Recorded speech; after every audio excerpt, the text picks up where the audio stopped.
মায়া দেখি তোমার জামা কাপড় নাকি তা তুমি পড়তা কে রে এটা আমার কোনা ভাই আমার একটা চাকরির ইন্টারভিউ আছিল তো আরে বাসে ইন্টারভিউ লইয়া আসো আমার কি তো জানো নি বিদেশ তো বাইরে আইবো আর বাইরের লোকে মিটিং করতে হলে বালা কাপড় চোপড় পরনো লাগতো না দেশ এটা ভাবমূর্তি আছে না প্রায় 6 বছর হয়ে যাচ্ছে আপনার ক্যারিয়ারের কেমন কাটছে এই সময় এসে ক্যারিয়ারটা আসলে কেমন দেখছেন আপনার আসলে আমি এই পর্যায়ে আসবো এটা কখনো ভাবি নাই একদম অনেস্টলি স্পিকিং যেটা মানে আমি ওইভাবে চিন্তা করি না অনেকটা শখের বসে কিছুটা কিউরিসিটি পারবো কি না আচ্ছা একটু যাই দেখি এই টাইপের একটা চেষ্টা থেকে আজকে এই পর্যায়ে এখন তো প্রয়োজন কিছুটা প্রয়োজন প্রিয়জনের কাছে এই টাইপের হয়ে গেছি আর কি কিছু কিছু নাটকে আমাকে প্রয়োজন হয় একটা সময় কিন্তু এই সোহাগী স্ট্যাটাস দিয়েছিল যে সে আর অভিনয় করবে না হ্যাঁ তো একটু ওই সময়ের গল্পটা কেন এই ধরনের স্ট্যাটাস আপনি দিয়েছিলেন এবং এই স্ট্যাটাস দেওয়ার পর আসলে ক্যারিয়ার কিভাবে টার্নিং নিল একটু জানতে চাই না এইটা যদি আমি বলতে যাই তাহলে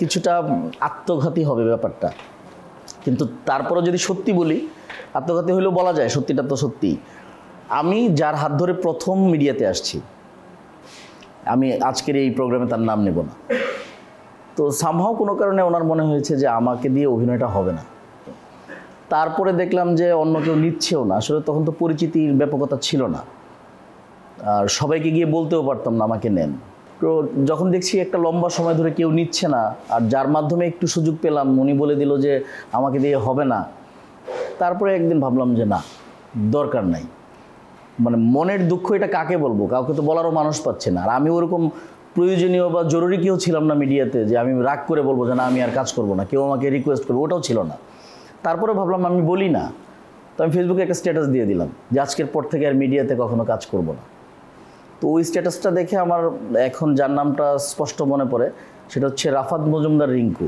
রাফাত মজুমদার রিঙ্কু আমার চেয়ে বয়সে অনেক ছোটো বাট আমি তাকে খুব রেসপেক্ট করি আমি স্ট্যাটাস দেওয়ার হয়তো 3 থেকে 4 মিনিটের মধ্যে সে আমাকে ফোন দিয়েছে এটা রাত 3টার ঘটনা ফোন দিয়ে আমাকে বললো যে সোহাগ ভাই আপনি এই স্ট্যাটাস দিলেন কেন আমি বললাম ভাই ভালো লাগে না আসলে এটা হচ্ছে যে খুব ইচ্ছা বলে যে না আপনার কি ইচ্ছা হয় না নাকি আপনি পরিবেশ পাচ্ছেন না আমি পরিবেশ পাচ্ছি না এই জন্য বলে আপনি স্ট্যাটাস ডিলিট করেন আপনি স্ট্যাটাস ডিলিট করলে আমি আবার কল দিচ্ছি আপনাকে তো ডিলিট করে দেওয়ার বোধহয় 2-3 মিনিট পরে আবার সে ফোন করলে আমাকে খুব উৎসাহব্যঞ্জক কিছু কথা বললো যে আপনি চিন্তা করবেন না আমরা তো এখন কাজ কম করছি সামনে ভালো কাজ করব আর আপনার যে ক্যারেক্টার এগুলো তো ছোট ছোট ক্যারেক্টার থেকে আপনাকে শিখতে হবে যদি একটা সিনও হয় আপনাকে রাখবো তারপরে হয়তো উনি ওইভাবে আমাকে নিয়ে ভাবার সময় পাননি এখন যখন উনি রেগুলার কাজ করেন আমাকে কিন্তু রাখেন তো আরেকজনের নাম আসে সেই সুবাদে যে উনি আমাকে পরিচয় করায় দিলেন সাখাওয়াত মানিক ডিরেক্টর সাখাওয়াত মানিক উনি পৃথিবীতে বেঁচে নাই আমার যদি এই ইন্ডাস্ট্রিতে কারো প্রতি সবচেয়ে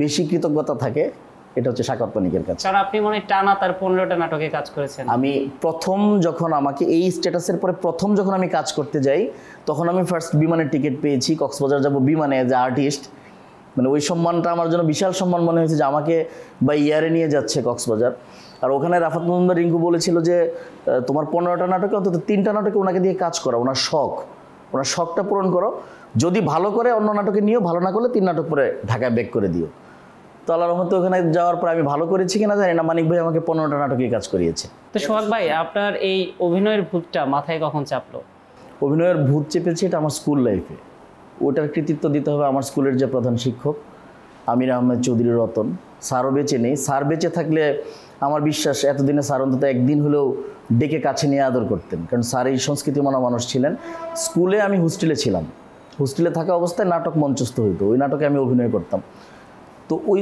তখন থেকেই মানে তখন অনেকের বাহাবা পাইতাম আমার ক্যারেক্টারগুলো ছিল এরকম যে হয়তো আমি রাজাকারের চামচা বা চেয়ারম্যানের চামচা এই টাইপের ক্যারেক্টারগুলো করতাম কমেডি টাইপের একটু তো ওখান থেকেই একটা পোকা ছিল মাথায় যে অভিনয় তো সবাই দেখি ভালো বলে তাহলে তো টিভিতে কখনো নিজের চেহারা দেখা যাবে পরবর্তীতে পড়াশোনা শেষে জব সব কিছু মিলিয়ে আর হচ্ছিল না একটা সার্টেন টাইমে মনে হয়েছে যে আমার স্বপ্নটা এখন বাস্তবায়ন করি আপনি স্ক্রিনে নিজেকে কেমন চরিত্রে দেখতে চান না আমি স্পেসিফিকলি কোনো চরিত্রে দেখতে চাই না থাকে না অনেকের তো ইচ্ছা থাকে যে নায়ক হতে চায় আবার কেউ ভিলেন হতে চায় এক একজনের তো এক এক ঘরানার পছন্দ না আমি ওই ভিলেন নায়ক ওই ধরনের টেন্ডেন্সি মাথায় নাই আর আমার চেহারার কারণেই হোক গেটআপের কারণেই হোক বয়স সব কিছু মিলে আমাকে কেউ ভালো ক্যারেক্টার খুব একটা সাজেস্ট করে না বা ডাকেও না যে ক্যারেক্টারগুলো দেয় ওগুলো একটু দুষ্ট চরিত্রই দেয় হয়তো চেহারা ওরকম যে কারণে মানুষ মনে করে আমি নেগেটিভ মানুষ বাট আমার ফিল্মে কাজ করার খুব ইচ্ছা আচ্ছা, আমরা ফিল্মের প্রসঙ্গে আসবো। এই যে যেটা আপনি বলছিলেন যে মানুষ মনে করে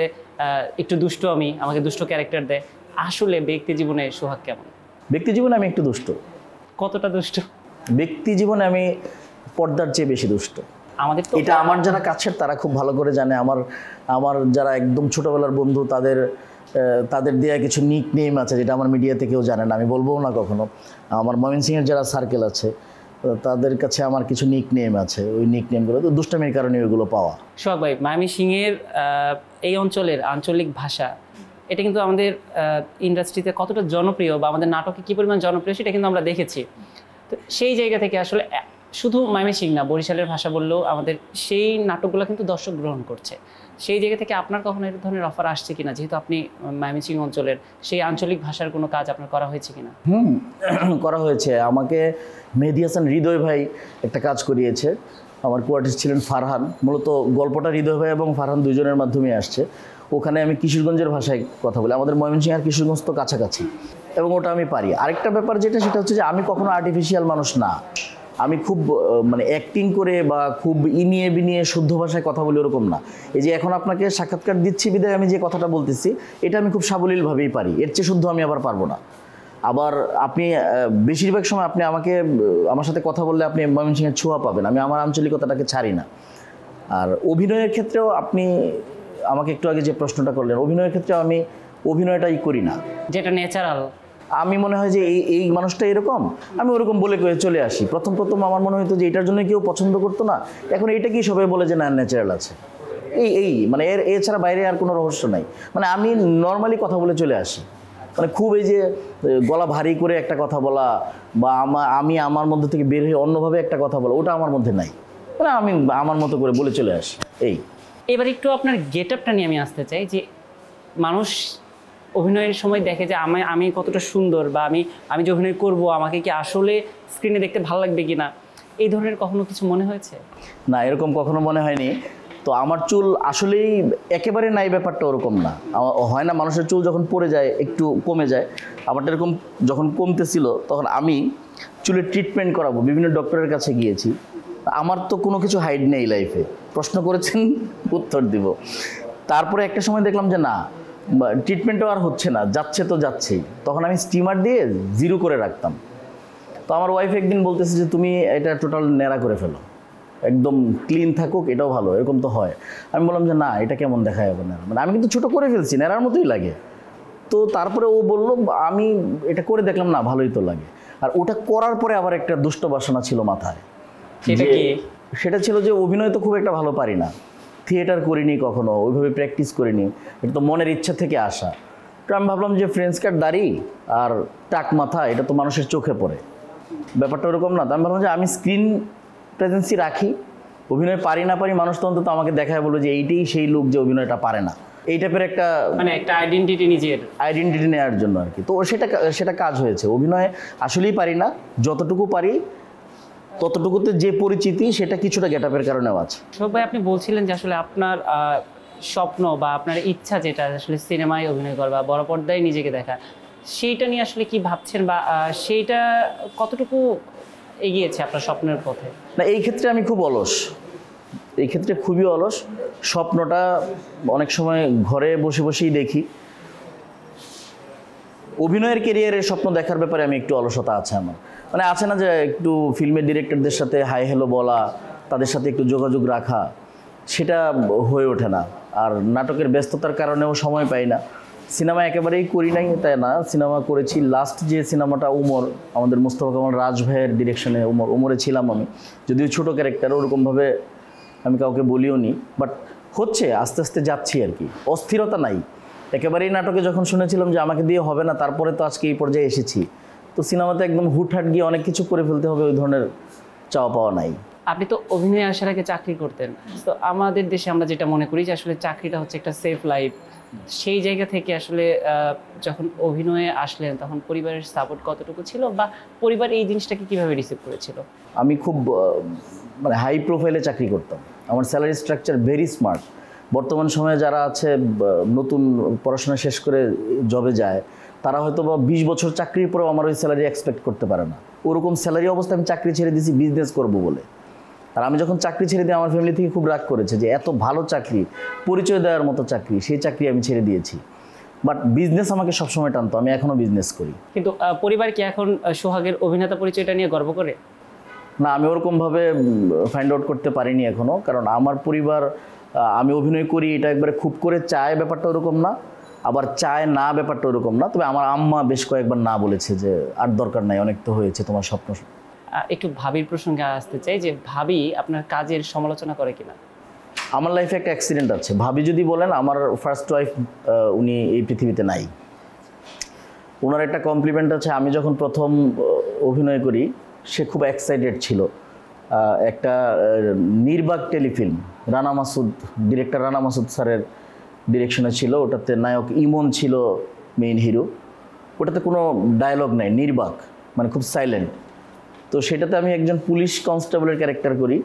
ওখানে আমি ইমনকে ধাওয়া করি ধরার জন্য। আমাদের ডিরেক্টর স্যারের ডিরেকশন ছিল যে সামনে একটা গর্ত আছে, গর্তটাতে তুমি পড়ে যাবা। তো আমি ওই যথারীতি ওনার কথা মতো ওখানে গিয়ে পড়ে যাই এবং উঠে আবার যখন দৌড়াই, ব্যাপারটা খুব রিয়েলিস্টিক ছিল। তো এটা দেখে আমার ওয়াইফ আমাকে টেক্সট করেছিল, বস আপনি যে দৌড় দিছেন, মানে আমাদের ময়মনসিংহের ভাষায় আর কি, বস আপনি যে দৌড় দিছেন আপনিই হিরো। এটা আমার জন্য একটা বিশাল পাওয়া ছিল। পরবর্তীতে সে বেবি হওয়ার সময় প্রসব ব্যথা নিয়ে মারা যায়।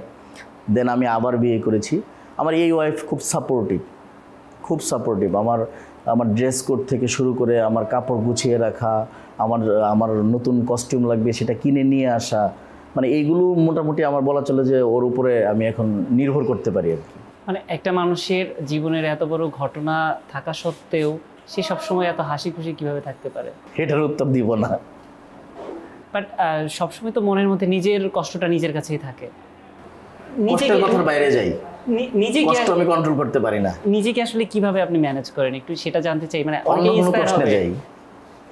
আচ্ছা, কিন্তু এই যে এত কাজের ব্যস্ততা, সবকিছু মিলে পরিবারকে সময় দেওয়া হয় না? ওই দিক যদি আমি পার্সেন্টেজ হিসাব করি তাহলে পরিবারকে সময় কমই দেওয়া হয়। তার চেয়ে বেশি আমার যেটা আফসোস হয় সেটা হচ্ছে আমি বিজনেসে সময় কম দিতে পারি। একটা মানুষের তো অনেক কিছু করার স্বপ্ন থাকে জীবনে, সেটার পথে মানুষ আমরা হাঁটতে থাকি। তো সেই জায়গায় হাঁটতে গিয়ে আসলে জীবনে ব্যালেন্স করে চলাটা কতটুকু জরুরি? খুবই জরুরি। জীবনটাই হচ্ছে ব্যালেন্স করে চলা। জীবন এলোমেলো হতে সময় লাগে না। আমি দুঃখের কথা থেকে বের হয়ে চলে আসছি, আমার জীবন অনেক এলোমেলো। বাট জীবনকে কিছু কিছু সেক্টরে আপনি ব্যালেন্স করতে পারবেন না চাইলেও।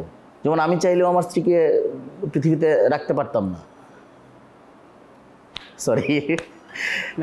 এছাড়া নিজের জীবনটাকে ব্যালেন্স করে চলা খুব জরুরি, খুব জরুরি। আর একজন আর্টিস্টের কতটুকু শৃঙ্খল লাইফ লিড করা জরুরি? 100% শৃঙ্খলিত লাইফ থাকা উচিত আর্টিস্টের।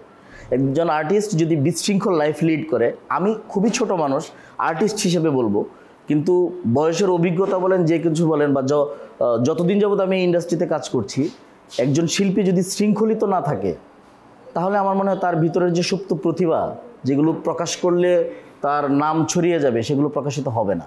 শখ ভাই, আমরা আপনার একটা স্বপ্নের কথা শুনে আমাদের আড্ডাটা শেষ করতে চাই। আমার স্বপ্ন খুব বেশি না, মানে আমার স্বপ্নটা এরকম যে আমি সংসার জীবনে একজন বাবা, একজন হাজবেন্ড, আমি কারো সন্তান, কারো ভাই, সবাইকে নিয়ে ভালো থাকা আমার যেরকম স্বপ্ন আছে, পাশাপাশি এই মিডিয়ার মধ্যে আমার একটা লোভনীয় চাওয়া আছে, সেটা হচ্ছে মানুষ যেন কখনো আমাকে ঘৃণা না করে। আমার দ্বারা যেন এমন কোনো কাজ না হয় যে কাজের কারণে মানুষ এক সময় আমার নামটা নিতে পছন্দ করে না বা আমাকে দেখতে পছন্দ করে না, এরকম যেন না হয়। ভালোবাসা নিয়ে মরতে চাই।